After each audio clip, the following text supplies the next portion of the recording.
Don Rodrigo Ballester, querido, muy buenas noches. ¿Cómo estás, amigo? Buenas noches, Javi, muchas gracias por darme la oportunidad. Faltaría más. ¿Cómo se ha vivido esto en Hungría? Lo has Ahí. descrito bien y creo que von der Leyen ha cruzado ya el Rubicón. Creo que von der Leyen, ¿me veis? ¿No? ¿Me escucháis? Sí, Sí. llegas un poco entrecortado, pero, pero Sí. llegas.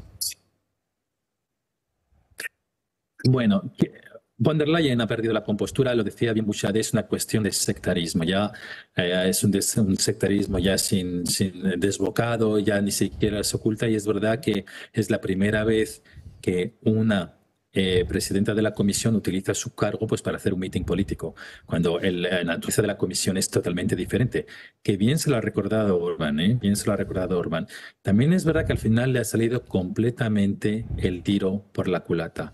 Porque Orbán fue en son de paz a hablar de manera constructiva de su presidencia y enseguida se le tiraron todos a la yugular. Pero este señor es un animal político que venía bien preparado, al final le ha dado la vuelta completamente de la tortilla y ha salido muy, muy airoso de este trance. Porque es que además, como bien habéis dicho en el reportaje antes, von der Leyen ha mentido descaradamente. Ya sé que en España estáis bastante acostumbrados a mentir, a que la gente mienta en sede parlamentaria, pero en el Parlamento Europeo esto lo ha hecho de manera descarada. Lo que ha dicho sobre los rusos, sobre los permisos de trabajo, lo que ha dicho también sobre los recursos fósiles, que al final, ¿quién compra más gas líquido en Europa? Son Francia, España y Bélgica por ese orden. Entonces, creo que ha sido tal aquelarre de hipocresía, de sentimentalismo, de dogmatismo, de mesianismo. Daros cuenta que la mitad de los diputados que intervinieron estaban diciendo a los húngaros, no, si nosotros iremos a salvaros. ¿Pero salvaros de quién? De un primer ministro que elegéis por mayoría absoluta desde hace 14 años. Entonces, yo creo que se han Y, quitado la careta y se han quedado desnudos delante de la opinión pública. eh, ha habido una cosa que yo me preguntaba precisamente cómo se habría recibido entre la opinión pública húngara por lo siguiente. Orbán ha dado un discurso muy institucional, muy aséptico, muy sereno, y Ursula von der Leyen ha contestado con un discurso que visiblemente nada tenía que ver con el que Orbán ha pronunciado, es decir, lo llevaba preparado ya. Y ese discurso además era abiertamente ofensivo contra el país. Cosa que es que no hay por dónde cogerla. Vamos a ver, en otros tiempos en España esto hubiera generado un problema. En España ya no, porque aquí ya pueden hacer lo que les dé la gana, ¿verdad? ¿Y en Hungría?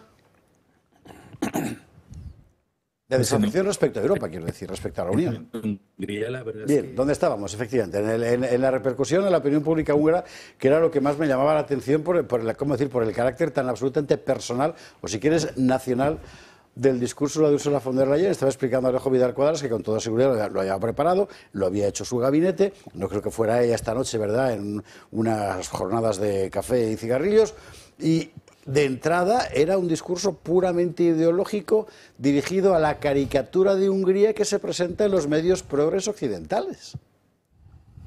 sí, sí, sí, sí. Entonces aquí la percepción es que von der Leyen se ha quitado ya su careta de magiarófoba, de que ya se haya puesto cara y voz a esa visceral hostilidad que hoy se respira en Bruselas contra Hungría. Pero la verdad es que nada nuevo y sobre todo que hay un cierto alivio al ver que ya están las cosas más claras, que ha salido del armario, por así decir, von der Leyen, y que además ya toda la hostilidad que se siente hacia Hungría, pues ya se sabe por qué. Y luego también un cierto alivio porque es que salió a por lana y se fue a por lana y salió trasquilada. Es decir, que el revolcón, el vapuleo que le dio Orbán en su réplica es antológico, es absolutamente antológico. Es una pena que no se haya hecho en inglés o en un idioma que todo el mundo entendiera, pero yo he visto ya traducciones de su réplica y es que es antológica, es absolutamente antológica. Es de dos orejas y de rabo, es de ovación cerrada y le ha puesto en su sitio, le ha puesto en su sitio. Él vino en son de paz, se le tiran a la yugular y se los ha cepillado en 15 minutos de réplica. Es decir, que ha estado magistral Orbán. Y aparte ha tenido la ocasión de decirle a Hungría que él en Bruselas va a defender a su país, a Claro, defender a claro, su nación. claro, claro. Entonces, le ha salido la jugada redonda, así que gracias, Úrsula, la verdad. Oye, una última pregunta sobre una cuestión que precisamente sobrevolaba ahora mismo Alejo Vidal Quadras, que recordaba que al final, hombre, hay una cosa que se llama Consejo, están las naciones, los estados que aún existen. La Comisión, tú has estado trabajando muchos años tanto en la Comisión como en el Parlamento Europeo. ¿La Comisión está fuera de control? Ahora sí, yo creo que, y por culpa principalmente de los Estados miembros que han dejado que la Comisión les coma terreno al hilo de las diferentes crisis. Es decir, que primero con la crisis sanitaria COVID, luego con Ucrania y al final yo lo que no veo ya como un contrapeso es a los Estados miembros. Tengo la impresión que bueno, se han acostumbrado al clima político de Bruselas y que al final les veo un poco castrados y con ganas de delegar cualquier cosa a la Comisión Europea y que está desbocada, que propone, por ejemplo, muchas legislaciones sin tener competencias para hacerlo y va los Estados miembros y votan esa legislación. Por ejemplo, la ley de supuestamente protección de la prensa, lo que llaman el EU Media Freedom Act.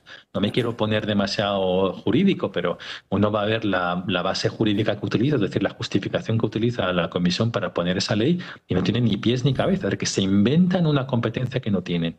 Y van los Estados miembros y lo votan. Pues bueno, culpa suya también, ¿no? Pero es verdad que yo creo que lo que me ha gustado de este debate es que no solo Ursula von der Leyen ha salido del armario, también toda un poco esta clase política europea tan sentimentaloide, tan arrogante, tan sensiblera, tan mesiánica, se ha retratado delante de millones de personas. A mí me parece grotesco escuchar, por ejemplo, que bueno, vamos a salvar a los húngaros de su gobierno, pero si lo han elegido 4 veces, ¿qué más queréis? Entonces, al final, ellos se siguen pensando sobre la base de una Hungría completamente caricaturizada, que quieren intervenir porque tienen una especie de complejo de cruzados imaginarios. Os doy un ejemplo concreto. Siempre hablan de las minorías sexuales, las LGTBI, etcétera, etcétera.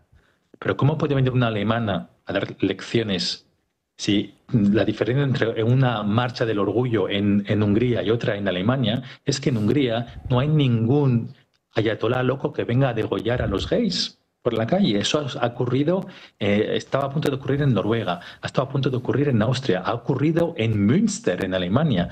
Entonces, al final, son personas que son como unos chiquillos, como unos preadolescentes que viven en un mundo imaginario, Marvel y Disney, y que se imaginan que son unos cruzados blancos que van ahí, unos caballeros blancos que van a ir a salvar el mundo cuando nadie les ha llamado, y que además se olvidan de mirar a su propia cara. Yo creo que el ejemplo que ha dado Orbán del cordón sanitario dice, mira, yo en mi país ahí tenemos una mayoría de 2/3 y jamás hemos bloqueado a ningún partido de la oposición para que tenga sus vicepresidencias.